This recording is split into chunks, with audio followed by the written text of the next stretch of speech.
Hello बच्चों। तो आज हम क्या सीखेंगे? Switching circuit. बहुत ऐसे बच्चे हैं जिनको स्विचिंग सर्किट नहीं निकालना आता, ठीक है। तो होता बहुत आसान है, लेकिन बच्चे उसको क्या कर देते हैं, उसको स्विचिंग सर्किट देखा तो उसको क्या कर देते, स्किप कर देते कि ये हमको नहीं आएगा निकालने के लिए। लेकिन है बहुत ही आसान, बस थोड़े से 4-5 जो रूल है उसके, वो बेसिक रूल क्या होते हैं, सीखने होते। तो चलिए हम क्या करते हैं, क्वेश्चन नंबर 3 उसमें क्या करते हैं, अभी स्टडी करते हैं, उसकी स्विचिंग डायग्राम बनाते हैं। तो देखो क्वेश्चन नंबर 3 क्या है, तो इसका हमें क्या करना है, स्विचिंग सर्किट बनाना है। स्टार्टिंग में आपको ये लिखना होगा क्या, let P S1 switch is closed, S2 is closed, S3 is closed. Basic सबको ये सेम ही रहेगा, ठीक है। यहाँ पर 3 पार्ट होने चाहिए, P है, Q है, R। तो 3 आ जाएंगे स्विच। कितने स्विच आ जाएंगे? 3 स्विच आ जाएंगे। तो चलिए अब क्या करते हैं, हम उसकी स्विचिंग डायग्राम यहाँ पर नीचे बना देते हैं। पहले हम क्या करेंगे, छोटा छोटा पार्ट सॉल्व करेंगे। तो ये छोटा वाला पहला P और R, ये दोनों के बीच में कौन सा सिंबल है, एंड। तो पहले P मतलब कौन सा स्विच है, तो देखो अब देखो ये क्या है मेरा P मतलब क्या है, S1 स्विच है। इन दोनों के बीच में कौन सा सिंबल है, एंड क्या कहता है, उस स्विच के सामने और एक स्विच, उसी के सामने कौन सा स्विच और एक स्विच, ऐसा उसको क्या कहते हैं हम, एंड। उसका नाम है आर का मतलब क्या है, स्विच का नंबर कितना है, स्विच है S3। तो पहले ये छोटा वाला ब्रैकेट मैंने यहाँ पर सॉल्व कर दिया, ठीक है। उसके बाद और मतलब क्या होता है, और मतलब इस स्विच के नीचे और एक स्विच, इस स्विच के नीचे और एक स्विच, यानी कि ये दो स्विच क्या हो गए, एक दूसरे को पैरेलल। यानी ए ब्रैकेट और ये ब्रैकेट एक दूसरे को कैसे रहेंगे, ऐसे ऐसे पैरेलल रहेंगे। तो इसको पैरेलल में नीचे निकलता हूं, ठीक है। अब देखो ब्रैकेट के अंदर क्या है, पहले क्या है, यहाँ पर नेगेशन Q है। Q मतलब स्विच S2, Q मतलब S2, लेकिन यहाँ पर नेगेशन है। तो नेगेशन के लिए क्या करना था, डैश देना था, मैंने आपको बताया। और यहाँ पर एंड है, एंड का मतलब उस स्विच के आगे और एक स्विच। और यहाँ पर कौन सा स्विच है, नेगेशन आर मतलब क्या है, S3। नेगेशन है मतलब क्या करना है, सिर्फ हमें यहाँ पर डैश लगाना है। तो देखो ये दो सर्किट हमने यहाँ पर ड्रॉ कर दी, ये दोनों एक दूसरे को क्या है, पैरेलल है। अब इन दोनों का सॉल्व हो गया। इसके बाद में कौन सा सिंबल है यहाँ पर, एंड क्या कहता है, इस स्विच के आगे और एक स्विच। तो इस स्विच के आगे मतलब कहाँ आएगा, यहाँ पर आएगा, पैरेलल में, सॉरी सीरीज में आएगा, ठीक है।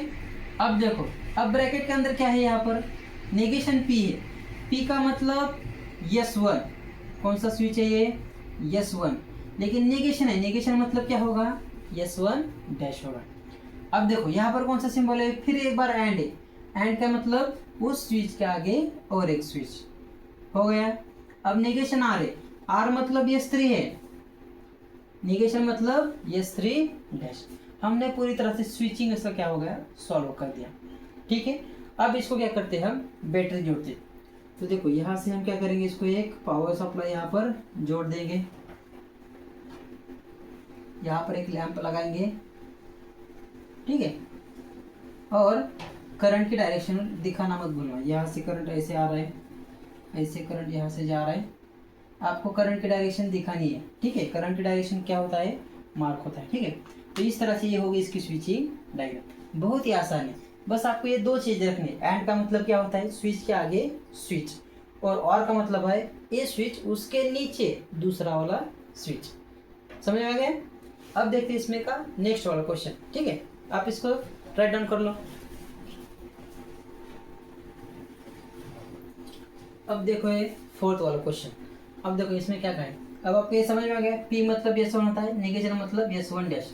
इसको मैं मिटा देता हूँ, इसकी कोई ज़रूरत नहीं है। अब देखो अब इसको सॉल्व करने से पहले हम पहले ये ब्रैकेट सॉल्व करेंगे, बाद में ये वाला सॉल्व करेंगे, ठीक है। तो ये वाला ब्रैकेट पहले देखो, P मतलब कौन सा स्विच, S1 स्विच। यहाँ पर एंड मतलब इस स्विच के आगे और एक स्विच, इसको क्या कहेंगे हम, एंड कहेंगे। तो यहाँ पर क्या है, नेगेशन Q है, Q का मतलब S2 होता है, लेकिन नेगेशन का मतलब क्या होता है, S2 डैश होता है। फिर एक बार एंड है, यानी कि इस गेट के इस स्विच के आगे और क्या है, स्विच है। यहाँ पर R है, R का मतलब कौन सा स्विच, S3 का स्विच होगा, ठीक है। समझ में आ गया। ये तीनों एंड एंड एंड है, तो ये तीनों एक दूसरे के सामने सामने रहेंगे। इसके बाद क्या है, और मतलब ये इन तीनों स्विच के नीचे और एक स्विच आएगा, ऐसे स्विच आएगा, और ठीक है, और मतलब पैरेलल स्विच होगी। अब देखो, अब हम क्या करते हैं, ब्रैकेट क्या करते हैं, सॉल्व करते हैं अंदर से। अब देखो स्टार्टिंग में यहाँ पर कौन सा स्विच है, पी मतलब कौन सा स्विच है, यहाँ पर है S1, समझ में आ गया। अब देखो पी के बाद कौन सा है, एंड है, एंड मतलब इसी के सामने है, इसको पैरेलल है क्या, नहीं है, इसी के सामने है। तो देखो सामने है मतलब ये वाला स्विच है। अभी इन दोनों को पहले ऑब्जर्व करो। अब यहाँ पर देखो, यहाँ पर कौन सा सिंबल है, और मतलब ये दोनों स्विच कैसे रहेंगे, यहाँ पर इसको पैरेलल ये रहेगी, ठीक है। तो पहले क्या है, देखो यहाँ पर नेगेशन क्यू है, नेगेशन क्यू मतलब S2। अब मैं इसको यहाँ पर निकाल देता हूँ, S2 नेगेशन मतलब क्या होगा, S2 डैश होगा, ठीक है। अब और है, और मतलब इसको पैरेलल दूसरा स्विच है ऐसा, इसका नाम क्या है, नेगेशन आर मतलब S3, लेकिन नेगेशन का मतलब S3। अब और मतलब ये दोनों कैसे है, एक दूसरे को ऐसे पैरेलल है, आ गए पैरेलल, एक दूसरे को पैरेलल आ गए। अब देखो ये और ये, इन दोनों के बीच में कौन सा सिंबल था, एंड मतलब इसी के सामने यहाँ पर आ गया, ये सही में आ गए। तो इस तरह से हमारा क्या हो गया, स्विचिंग सर्किट यहाँ पर बन गए। अब हमें क्या करना है, करंट की डायरेक्शन सिर्फ यहाँ पर अच्छी तरह से दिखानी है, ठीक है। यहाँ पर ऐसे स्विच निकाल दो, यहाँ पर एक लैंप लगा दो और उसको कनेक्ट कर दो। करंट की डायरेक्शन अच्छी तरह से दिखा दो यहाँ पर, ठीक है। इसको मार्क से याद रखो, और यहाँ से बाद में करंट क्या आता है, वापस घूम के वहीं पर आता है। तो इस तरह से हमने इसमें फोर्थ वाला भी एग्जाम्पल क्या कर दिया, सॉल्व कर दिया। अब बच्चों इसमें सिर्फ 2 एग्जाम्पल रह गए, वो क्या करते हैं हम अगले वीडियो में क्या करते हैं, स्टडी करते हैं, ठीक है। पढ़ाई करते रहिए, ऑल द वेरी बेस्ट।